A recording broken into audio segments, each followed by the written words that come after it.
MS યુનિવર્સિટીમાં DN ગ્રાઉન્ડની સામે ભીષણ આગ. વડોદરાની MS યુનિવર્સિટીમાં આવેલ DN ગ્રાઉન્ડની સામે વેસ્ટ કચરામાં ભીષણ આગ લાગતા તંત્ર દોડ્યું. ટીચરો સહિત વિદ્યાર્થીઓ સહિત તમામ લોકો જોવા માટે એકઠા થયા. કચરામાં આગ વિશાળ હતી, જેથી ફાયર ફાઇટરને પણ બોલાવવામાં આવ્યા હતા. ફાયર ફાઇટરે પાણી નાખીને આગ પર કાબૂ કર્યો હતો, જ્યારે 3 થી 4 બંબા આવી પહોંચ્યા છે. સતત પાણીનો મારો ચાલી રહ્યો છે. સૂકા ઝાડના પાંદડાના લીધે આગ પ્રસરાઈ રહી છે. હાલ કામગીરી ચાલુ છે. Reporter Rahul Rajput, YNN news, Vadodara.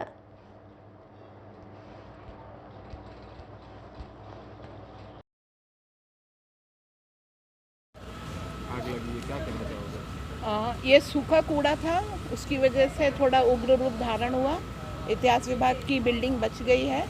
Students हमारे MA के क्लास अटेंड कर रहे थे, MA फाइनल के. उन्होंने देखा, उन्होंने हिस्ट्री विभाग में ऊपर फायर एक्सटिंग्विशर्स थे, उनको लेके कोशिश किया. एक ने जो है इनको फायर टेंडर को बुला लिया और कोई भी जान का नुकसान नहीं हुआ है. और अभी जो आग लगी हुई है वो सूखे पत्तों में लगी हुई है और अपना जो नाला है उसकी तरफ जा रही है, लेकिन जो धुआं हुआ है उसकी वजह से जो है काफ़ी नुकसानदायक है. इन चीज़ों को लेकर काफ़ी ख्याल रखना चाहिए. आगे प्रशासन भी यूनिवर्सिटी का इन चीज़ों को देखेगा, उन तक हम अपनी बात पहुंचाएंगे. धन्यवाद.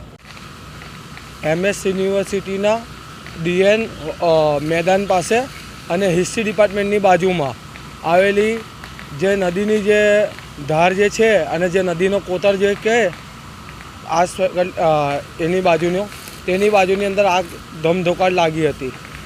શું હતું, શું આગ?